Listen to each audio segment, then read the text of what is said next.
Happy Tuesday, my name's Nick. Alas, today I'm flying solo again, as poor Al has failed his constitution saving throws and has been unable to join me in the studio. But fear not, we're staying in Axeholm, which is going a little further back in history, so that we can learn a little bit about the Kiyoh Mahs Bra'dah, the halls of Axeholm, and the Banshee that lurks these long-forgotten dwarven halls. And so without further ado, let's begin tonight's episode, as I welcome you into the dungeon.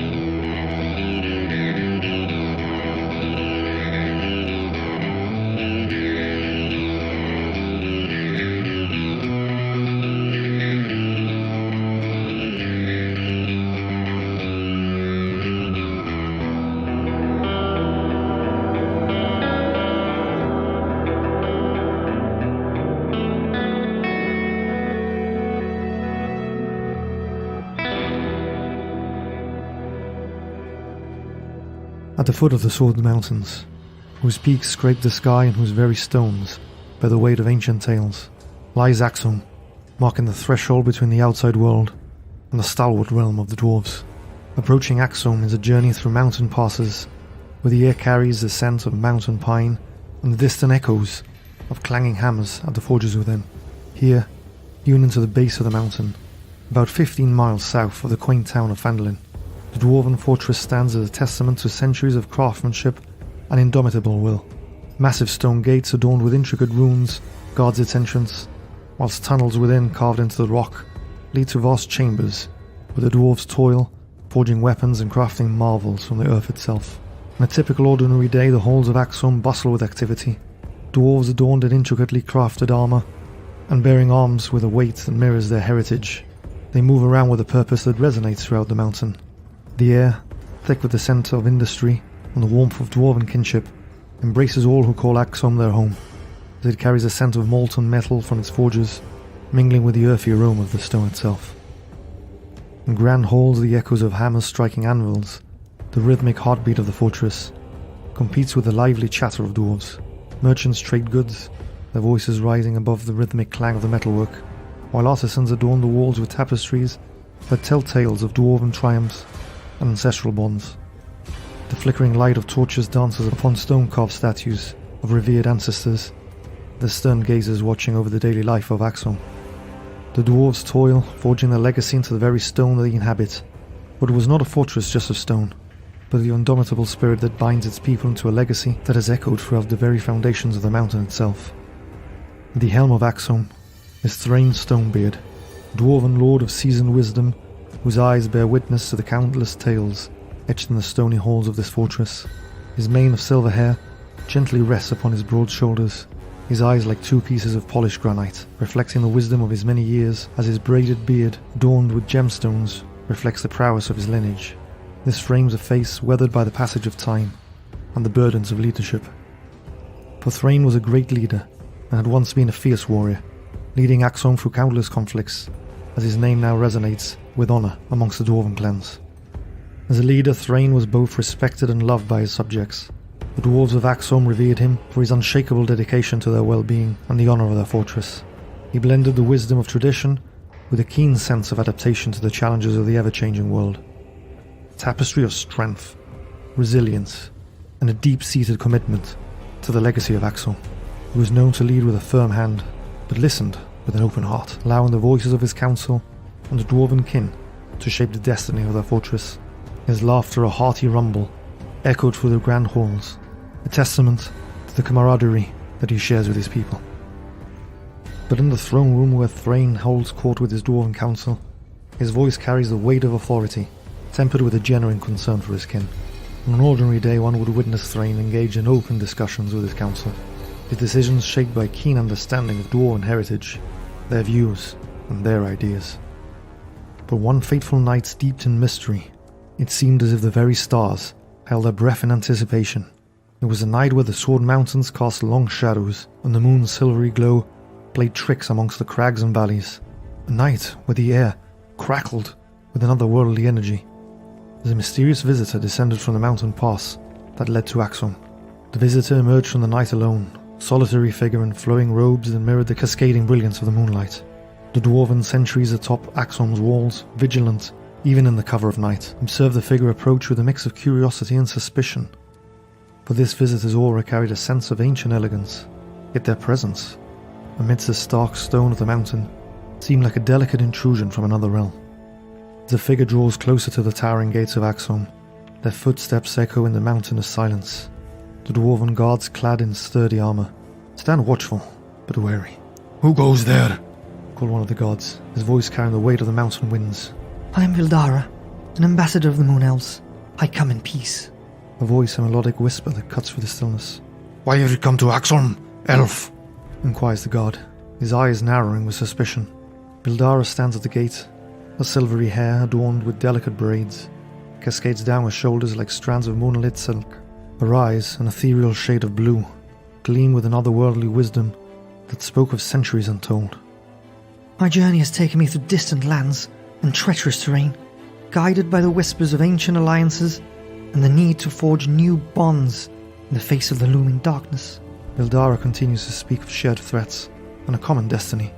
A looming darkness that threatens both elves and dwarves alike. Her words carefully chosen to appeal to the dwarves' sense of duty, into their alliances, forging the crucible of peril.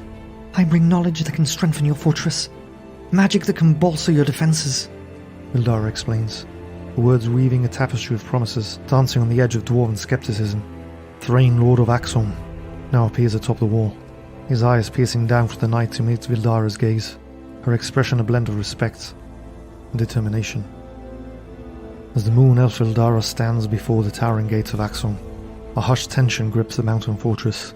The night air bears witness to a symphony of distant winds and the subtle murmurings of the Sword Mountains. The gates, massive and adorned with intricate dwarven runes, remain tightly sealed, testament to the fortress's vigilance. The heady scent of mountain pine lingers in the air as the guards atop of Axeholm's walls exchange wary glances, awaiting an order from their king. A gust of wind carries the crisp chill of the high-altitude night, and the moon casts a silvery glow on the stone-carved facade of the fortress. "Open the gate! Bring it to me as our guest!" Thrain, wise and weathered by the trials of leadership, welcomes Vildara with a cautious hospitality. And so, upon Thrain Stonebeard's command, the gates creak open and massive gears turn as the metallic groans echo through the mountain pass. The dwarven sentries, with their eyes narrowed in suspicion, watch as Vildara enters. The gates then close behind her with a resounding thud, sealing this mountain sanctuary once more. As Vildara walks the stone-paved path into Axeholm's depths, torchlight flickers amongst the granite walls, casting dancing shadows that seem to whisper ancient tales. For the moon elf's arrival, shrouded in mystery and purpose, marks the beginning of a tale that will unfold within the stone-carved halls of Axeholm. But the dwarves, ever vigilant, can't shake the sense that Vildara's presence will unravel a thread of destiny, weaving a narrative that transcends the borders of their mountainous realm. And so the dwarves, ever cautious, welcome Vildara, but keep a watchful eye on her every move. The throne room, the heart of dwarven governance within Axeholm, epitomizes the fortress's grandeur. Massive doors adorned with gilded dwarven motifs lead into an awe-inspiring chamber. The stone-carved throne, positioned upon a raised dais, bears gemstones that gleam like distant stars. The torch's flames cast a warming glow upon the stone-carved tapestries that adorn the walls, and they bathe the throne room in a flickering light. Intricate patterns etched into the floor beneath the throne speak of the fortress's storied history. This grand hall, where the Dwarven Council convenes, echoes with the authoritative voices of lords and the measured footsteps of advisors. The atmosphere within the throne room, usually solemn and regal, a reflection of dwarven tradition and the weighty decisions that shape the fate of Axeholm, is alive with an electric sense of curiosity and cautious wonder. Council members, clad in ornate armour that bears the insignia of the noble houses, stand watchful on either side of the throne, their axes at the ready. The flickering flames seem to dance in anticipation as Vildara enters the throne room, her presence bathed in the soft glow of light. Thrain, seated upon his throne, observes the moon elf's approach as the echoes of Vildara's footsteps reverberate through the grand hall as she approaches the throne. "State your purpose, moon elf!" Thrain commands, his voice resonating with the weight of dwarven authority. Vildara approaches Thrain, her eyes pools of silver reflecting ancient wisdom, meets his gaze. "I bring knowledge and magic that can strengthen your fortress. Together, we can face the shadows that linger beyond the mountains." Thrain listens, his expression a mask of skepticism. Alliances are forged in deeds, not words. What brings you to Axeholm truly? Vildara's gaze unyielding yet respectful. Her voice a sweet melody which speaks of alliances and shared destinies. The torchlight plays upon the intricate patterns of her moonlit robes as she details the encroaching darkness that threatens both elven and dwarven realms, and which lurks beyond these very mountains. Her words carefully crafted to exploit the dwarves' inherent distrust for outsiders. Vildara insinuates that the elves, with their ancient knowledge, are the key to overcoming this looming peril. Thrain, though wise, feels a seed of doubt planted in his mind. Vildara's enchanting words whispered promises of power and secrets that only the elves can provide. The moon elf spins tales of elven magic that can strut from the fortress, tales that target the dwarven lord's innate desire to protect his kin. The silence settles upon the grand hall, the weight of unspoken thoughts hanging in the air. Thrain, wise in the ways of diplomacy, carefully considers the moon elf's words as the dwarven council exchanges wary glances, their fingers twitching at their axes. Finally Thrain speaks. His voice rumbles and echoes through the stone-carved chamber. Your words carry weight, Vildara, but trust is earned, not given freely. Why should we open our hearts to you, an outsider? Vildara, undeterred, shares tales of her people's struggles against a common enemy, and speaks of ancient alliances forged in times long past.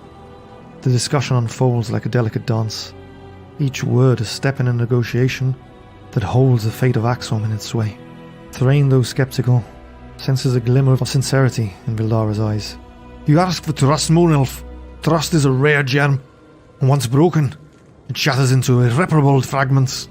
Vildara, her voice a measured melody, responds. I ask not for blind trust, but an opportunity to prove the sincerity of my intentions. Let me stand beside you, and together we will face the darkness that lingers at our doorstep. Thrain weighs the moon elf's words. The grand hall, a silent witness to the dance of diplomacy, holds its breath. After a prolonged pause, Thrain nods reluctantly. You shall stay, Moon Elf, but know this. Axeholm's trust is the fortress unto itself.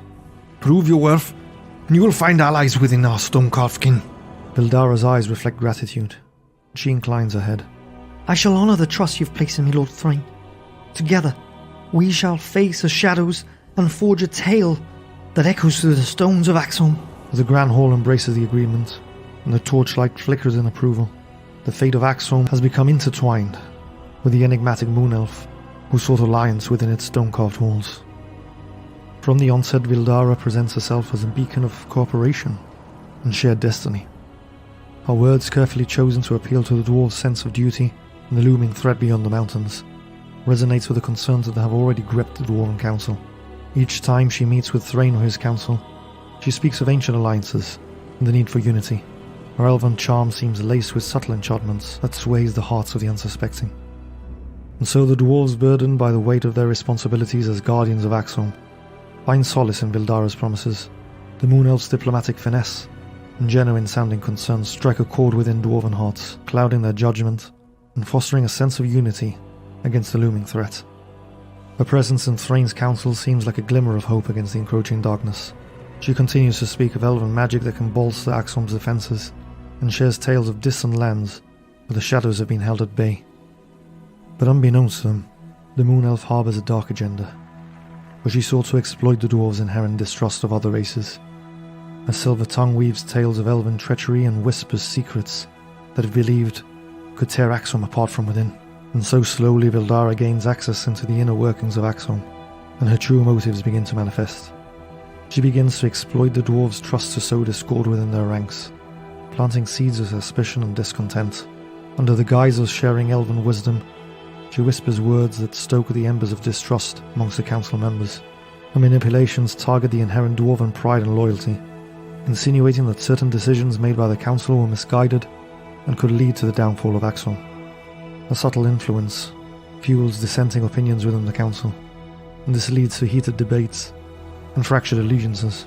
The Dwarven Council, once united, now finds itself divided, with each member questioning the loyalty of others. As time goes on, the dwarves, stalwart by nature, but susceptible to the allure of perceived weaknesses, begin to suspect that Vildara's true agenda is not one of alliance, but one of undermining the very foundations of Axeholm. The subtle divisions that she has sown fester like a poison, eroding the trust that had once bound the dwarves together. But Thrain's Stonebeard, wise beyond measure, has begun to see through the elf's facade. As he senses the rift widening, he knows decisive action is required. And so he summons a council of his most trusted advisors, including his grizzled second-in-command, Durgan Ironheart, a dwarf with a long braided beard that glints with embedded gemstones. Yet despite their efforts to expose Vildara's true intentions, the Moon Elf's cunning manipulation continues to cast a shadow over the council. Her treachery unfolds like a shadowy dance within the stone-carved halls of Axeholm. The tipping point, however, came when Vildara's involvement in a series of mysterious incidents became apparent.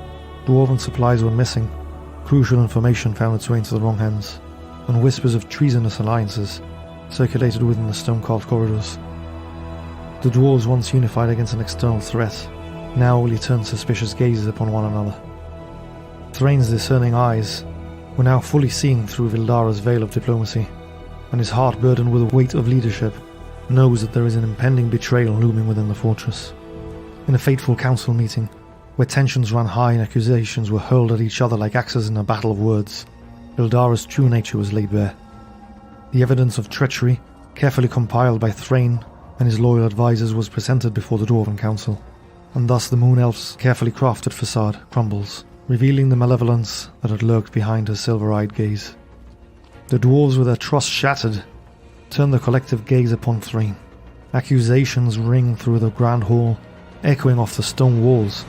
Thrain's eyes reflect disappointment, but determination, as he declares Vildara's actions an affront to the very heart of Axeholm. Your words weave a tapestry of deceit, Moon Elf. Thrain rumbles, his voice echoing through the cavernous hall. What is your true purpose in Axeholm? Vildara, unyielding in her cunning, feigns innocence. Lord Thrain, I seek only the safety of your people. The elves can offer knowledge that will bolster your defences. But this time Thrain is not so easily swayed. Enough of your lies, Elf! We shall not be pawns any further in your game. In that moment, Durgan Ironheart steps forward. Lord Thrain, perhaps imprisonment is the answer. Let the people see her true colours. Thrain nods, and Vildara, realizing her web of deceit was unraveling, protests vehemently. The Moon Elf, cornered by the weight of her own deceptions, attempts to flee, her elven grace clashing with the desperation of betrayal, as she fights fiercely in an attempt to escape the dwarven justice that awaits her. But the dwarves, now resolute in their loyalty to Thrain, seize her slender arms and bind her with enchanted chains that suppress her magical abilities. The Moon Elf's protests echo through Axeholm as she is led away, her silver hair now a stark contrast to the cold stone walls that have witnessed her downfall. She was confined in a cell deep within the fortress. As she was overpowered and imprisoned, the fortress quivered with the aftershocks of betrayal. The dwarves now grapple with the words of deception that had festered within their stronghold. The seeds of discord had borne bitter fruit, and Vildara's true legacy, a shadow that clings to Axeholm's forsaken halls. Yet her imprisonment did not quell the tension within Axeholm. Whispers of elven treachery linger, and the dwarves, though steadfast, cannot shake the unease that has settled upon their once proud fortress. As the distrust festers amongst the dwarves, Thrain knows that decisive action is required. With the Moon Elf imprisoned, he sends messages to her people, urging them to collect their wayward ambassador. As messages were sent to Vildara's people, urging them to retrieve her, the Moon Elf plots her escape. In the dim confines of her cell, Vildara channels her magic, attempting to unravel the enchanted chains that bind her. The dwarven guards, vigilant in their duty, sense a disturbance. As Vildara's magic surges, the fortress quivers, and the very stones seem to groan in protest. With axes drawn, the guards rush to her cell, finding the Moon Elf in the midst of a desperate escape attempt. Her eyes burn with determination, but the dwarves, resolute in their duty to protect Axeholm, subdue her with an efficiency born of centuries of discipline. The enchanted chains glowed brighter, suppressing her magic, and she was once again confined to her cell. Yet Vildara's determination burns like a flickering flame in the darkness. The enchanted chains that bind her shimmer with an otherworldly glow. Whilst they suppress her magical ability, her spirit remains unbroken, but she knows that time is slipping away. For days Vildara observes the dwarven guards who stand vigilant outside her cell, their eyes sharp and watchful. Among them is Grimmer the Stoneforge, a seasoned warrior with a grizzled beard that bears the marks of battles long fought. His eyes, like two shards of unyielding granite, always meet Vildara's gaze, the stoic resolve. As the days turn into agonizing weeks, Ildara continues to engage in a silent exchange of glances with Grimnir. In the depths of her silver eyes, there was a silent plea, a desperate attempt to find some common ground amidst the brewing storm of mistrust. Stoneforge, Ildara speaks, her voice carrying the weight of hidden intentions. surely even in the depths of this fortress, reason can prevail. I am no threat to Axeholm. I seek only to ensure the safety of your people against the encroaching darkness. Grimnir's gaze remains unwavering. Words are wind, elf. It is actions that forge trust. Ildara, undeterred, continues her verbal dance. I understand your caution, but if my people arrive only to find me held unjustly, the consequences of such a misunderstanding could be dire for all. The dwarven guards exchange wary glances but stand firm. Ildara senses that diplomacy will not loosen her chains, and so she shifts her focus to the magical barrier that holds her in check. In a subtle motion, she extends her slender fingers and traces invisible patterns in the air. The glow of the enchanted chains flickers for a moment, responding to the delicate dance of elven magic. Ildara's eyes gleam with a silver light as she whispers incantations that resonate with the very essence of the Sword Mountains. Grimnir senses the disturbance, and he tightens the grip on his axe. What are you plotting, elf? Ildara meets his gaze, a voice soft but laced with arcane power. I seek my freedom, dwarf, and if you continue to deny me it, then you will feel my wrath. The fortress trembles as Ildara's magic surges. The enchanted chains strain against the ethereal constraints before snapping her free, a true testament to the Moon Elf's prowess. The dwarven guards, caught in the ebb and flow of magical forces, hesitate momentarily, uncertainty etched across their stern faces. In that fleeting moment of hesitation, Ildara seizes her chance. With a burst of elven agility, she lunges towards the cell door. The guards, shaken from their stupor, react swiftly, but Ildara's movements were like a dance, a weaving of moonlit shadows that elude their grasp. In a daring escape, she kills two guards with grace that belies her delicate appearance. A chaotic chase now ensues through the passages of the fortress, echoing with a clang of armour and desperate cries of dwarven guards as they give chase. Ildara's slender form twists and dances, avoiding dwarven axes that seek to cut her down. She continues to race through the cold stone corridors, a spectral vision of silver and moonlight. Grimnir, undeterred by the chaos, shouts orders to his comrades. Don't let her escape, for the sake of Axeholm! Cut her down! Ildara, fueled by desperation, presses on. With each step, she leaves behind an ethereal trail of silver light as the elven magic courses through her veins. But the dwarves, relentless in their pursuit, close in on her, determined to quell the chaos that threatens their fortress. As Ildara nears her escape, the fortress Castellan, the Kiyoh Mahs Bra'dah, Notril Steelbraid, the stalwart guardian of Axeholm, blocks our path.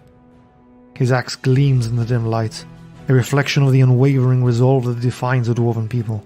Their eyes lock, and for a moment, time seems to stand still.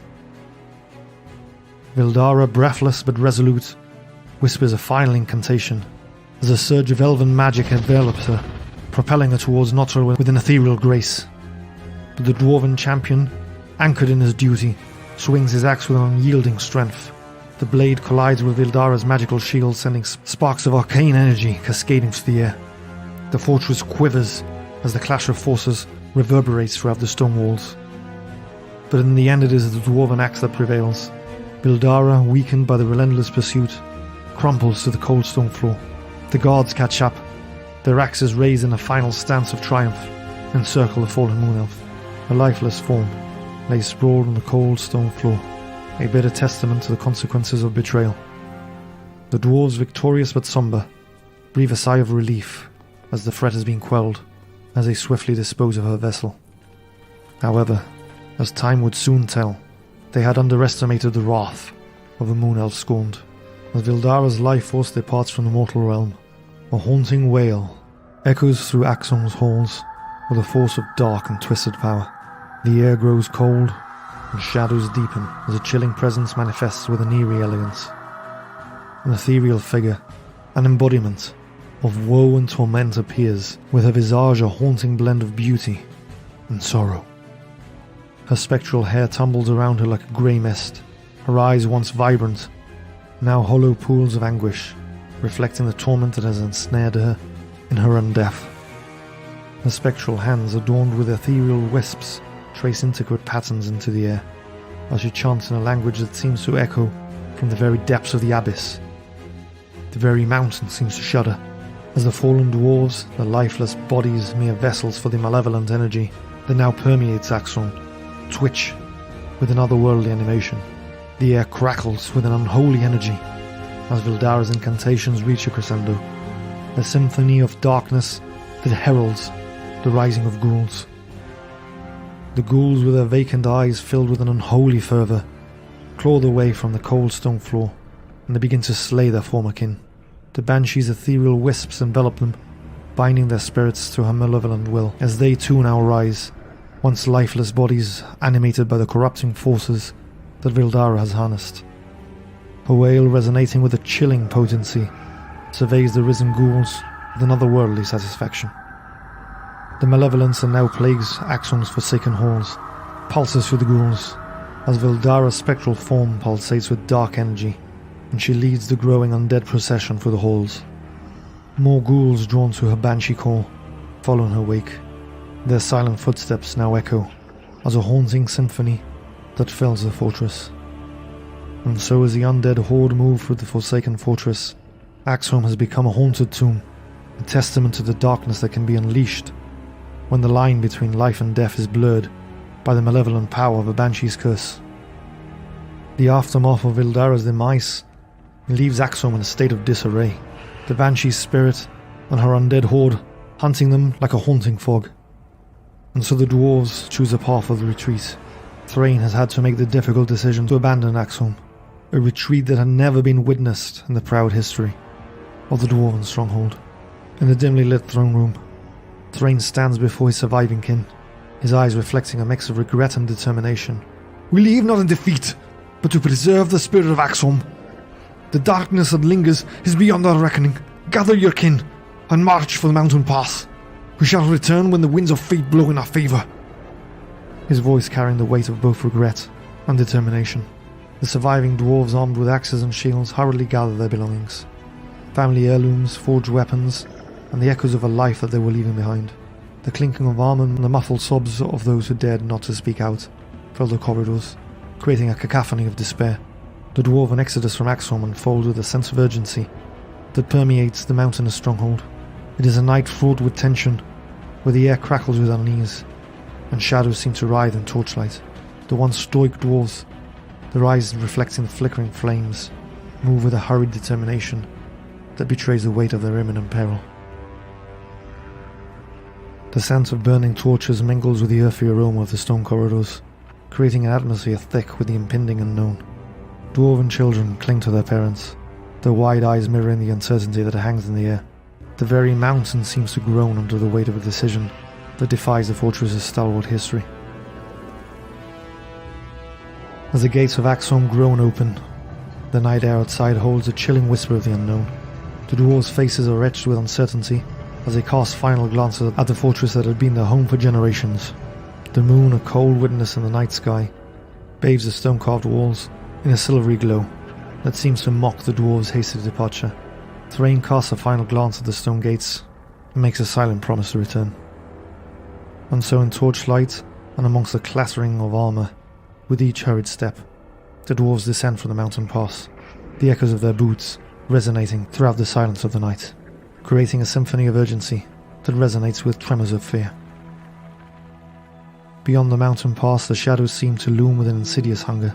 The air, once filled with the scent of mountain pine, now carries a foreboding chill that clings to the dwarves like a shroud. The distant echoes of Vildara's wail, haunting the halls that they leave behind, sends a shiver down the spines of the retreating kin.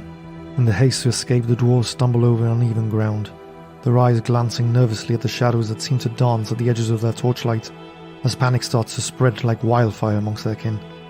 Whispers of the encroaching darkness fuel the flames of fear. The distant howls of wolves adds to the sense of urgency. In the midst of the fleeing dwarven horde, Nothrill's allegiance to Axeholm was unwavering, and as the Kiyoh Mahs Bra'dah, he faced the daunting task of sealing the fortress against the encroaching darkness. His calloused hands work with practiced efficiency, closing the massive stone doors and sealing off access points. The echoes of ghoulish moans reverberate through the empty halls, growing loud as the undead force gathers strength. This dwarven fortress, once echoing with the clatter of axes and the laughter of kin, now bears witness to the haunting absence of life. The fortress gates close with a solemn thud and seem to seal away the dwarven legacy in the heart of the Sword Mountains. Now alone in the dimly lit fortress, Nothril senses an impending doom. He grips his axe with determination as his senses heighten, and he starts to move towards the throne room. Shadows dance along the walls, and the air is thickened with the oppressive weight of an unseen menace. His first encounter with ghouls from his dwarven kin is swift and brutal, his axe cleaving through the decaying forms, but the relentless onslaught tests even his seasoned prowess. The Kiyoh Mahs Bra'dah fights with the ferocity of a cornered beast, his every strike aimed at preserving the honour of Axeholm. As he delves deeper through the corridors, the Banshee's wail becomes more pronounced. Vildara's vengeful spirit seeks to consume everything in its path. The ghoulish forms of his former kin emerge from every shadow, their numbers swelling as Nothril presses forward. Now within the dimly lit throne room, Nothril comes face to face with the Banshee. Her eyes glow with an otherworldly light as the air grows colder in her presence. The Kiyoh Mahs Bra'dah raises his war axe, its blade reflecting the cold light of the Banshee's ethereal form. His eyes meet Vildara's, and for a moment, time seems to stop. Undeterred by the evil that surrounds him, Nothril whispers a prayer to Moradin, seeking his strength and guidance in the face of this impending darkness. And then with a thunderous roar, the Kiyoh Mahs Bra'dah charges into the fray. The first swing of his axe cleaves through the rotted flesh of a ghoul, its deathly moan drowned out by the clash of steel. Nothril moves with the dance of defiance, his every strike a testament to the indomitable dwarvish spirit. But the ghouls, driven on by Vildara's malevolent will, close in from all sides. Nothril is surrounded by the undead horde, and he fights with the ferocity of a cornered bear. His axe swings in sweeping arcs, each strike trying to preserve what little is left of the honour of Axeholm. A defiant hymn against the encroaching darkness. Vildara, a spectral vision, circles the battlefield. Her wail intensifies, sending shivers through the very air. Nothril's braided beard now begins to glisten. A sweat pours down his face as he parries the ghoul's relentless assault, the air now thick with the stench of death. In a moment of respite, Nothril locks eyes with Vildara, as she responds with a chilling laughter that echoes throughout the grand hall. Your defiance is admirable, dwarf. But in the end, all things crumble before the encroaching shadows. The final showdown unfolds in a dance of death, Nothril's axe cutting through the Banshee's incorporeal form, as the two forces are locked in a struggle for control. The Kiyoh Mahs Bra'dah's every swing was met with an ethereal evasion, and as the Banshee's wail intensifies, the very foundations of Axeholm seem to shake. Nothril continues to fight valiantly, a lone defender against a malevolence that seeks to claim Axeholm, and as the battle reaches its crescendo, Nothril's strength wanes. The Banshee's ghostly touch chills him to the very bone, sapping him of his vitality. In a desperate maneuver, he unleashes a primal roar and strikes with all his might.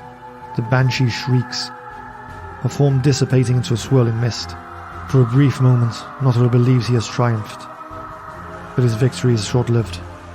The mist coalesces once more, and Vildara reforms with renewed malevolence, her eyes gleaming with an otherworldly light. You cannot escape your fate, dwarf. Axeholm will be your tomb. Nothril, undeterred, meets Vildara's gaze with a defiant glare. You may take this fortress, but the spirit of Axeholm will endure. We are forged in stone, and our legacy transcends the mortal realm. Axeholm's honour will endure, even in my death. The battle rages on, a clash between the living and the undead in the heart of this forsaken fortress. Ghouls, driven on by Vildara's spite, press on with their assault, overwhelming Nothril's steadfast defence. The Banshee's power proves to be too great, and with a chilling wail, Vildara unleashes a surge of ethereal force that sends Nothril to his knees. The ghouls close in, their claws tearing at his armour, as the Kiyoh Mahs Bra'dah succumbs to the inexorable tide. Nothril's final thoughts were with Axeholm, the fortress that had stood as a beacon of dwarven pride. This grand hall, now stained with the blood of its dwarven hero, falls silent before Vildara's laughter lingers in the air, a cruel symphony that celebrates the fall of Axeholm's last defender. As Nothril's steel braid falls to the cold stone floor, the Banshee's vengeful spirit envelops him. The ghouls that had once been his kin gather around, their vacant eyes fixated on their fallen champion as they claim their Kiyoh Mahs Bra'dah as one of their own. And so in the following eerie silence, Vildara hovers over the body of Nothril's steel braid. The air resonates with a palpable tension as ethereal wisps that surround Vildara begin to intertwine with the very essence of the fallen champion. Her eyes bare into Nothril's lifeless form, her hands mirroring the darkness she wields as she traces intricate patterns in the air above him. The atmosphere crackles with an unholy energy as Vildara chants incantations that seem to defy the natural order. And as the Banshee's ritual reaches its zenith, the air itself seems to recoil. The fallen hero's body twitches with an otherworldly animation. A ghastly aura has enveloped Nothril, and the once still form now convulses with an unholy vigour. The scent of death and decay wafts through the grand hall, as if the very air has become tainted with the evil forces at play. The torches that lined the walls flicker in response to the dark energy that now pulses through Axeholm. The risen Nothril now stands there, his vacant eyes gleaming with an unnatural fervour. This grand throne room, once a bastion of dwarven pride, is bearing witness to the ghoul that had once been its Kiyoh Mahs Bra'dah.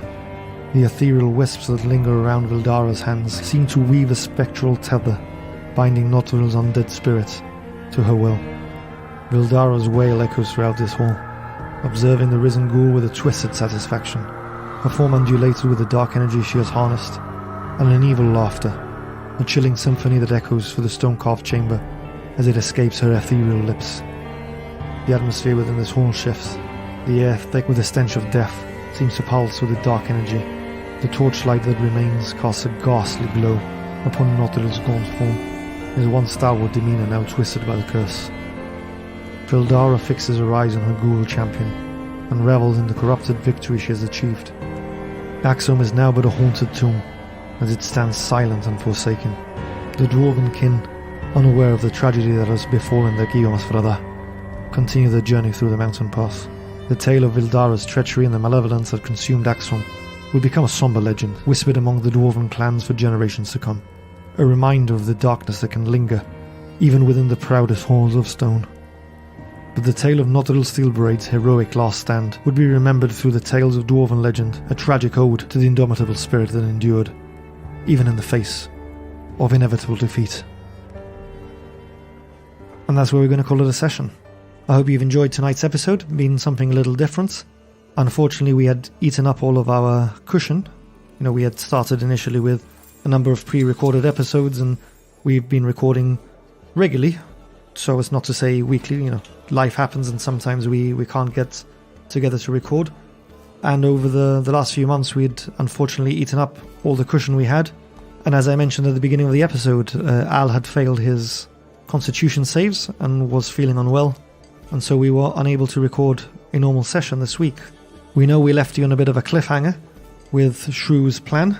Trust me, no one is suffering more to know the outcome of that than Big Al himself. But we didn't want to leave you a whole week with no episode, so I decided to write some, backstory to the Banshee that perhaps Shrew may or may not face off. He's certainly caught a glimpse of her, as has Fabian. And as you know from previous episodes, Shrew has already faced off against the ghoulish Kiyoh Mahs Bra'dah. And if you can't wait another week to get some more of Into the Dungeon, please make sure to head on over to www.i2td.com and follow the links there to our Buy Me a Coffee page. By signing up for one of our membership tiers, you can get access to bite-sized little podcast episodes where we usually reflect on the week that's gone by and on the session that we've just played.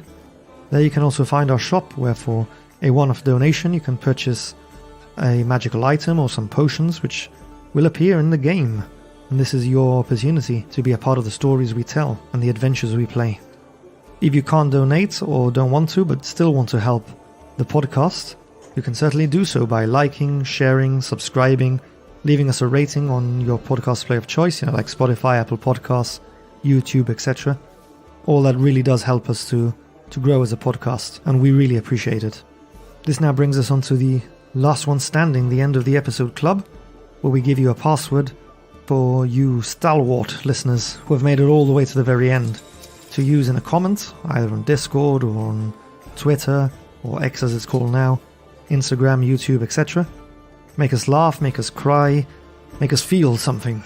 You know the drill by now, this is episode 63. And now before we give you the password for this week, usually Big Al reveals this week's winner. But alas, he's not here with me, so I will have to take that pleasure from him. This week was a little hard, I think, for our usual competitors. And the password was a sitting duck. This week's winner is Valerie. So congratulations on becoming the Kiyoh Mahs Bra'dah again. All hail Kiyoh Mahs Bra'dah. And her use of the password was cleverly used in the midst of a conversation on our Discord between Germs, Alan, and Valerie, where they were discussing on our text-to-play adventure, which is being run by Matt from Matty's Nerdy Nation. And the conversation went as follows. Germs said, maybe Heracles can give her a workout regime. And Valerie answered, does doing squats while bending down to pick up cheese count? Valerie's character is a little mouse, so that's why she would be bending down to pick up cheese. Alan replied with, for me, yes, but not for Heracles, because Heracles is a gnome, so he wouldn't have to bend down very far. And then Valerie replied with, is that a sitting duck routine? So congratulations to Valerie on being this week's Kiyoh Mahs Bra'dah. This week's password is moaning. You know, like the moan or the wail of a banshee. I'm really looking forward to seeing what sort of comments you guys come up with and clever uses of your password. Suspect it's going to be one full of giggles on our Discord. So yeah, be sure to join in the fun.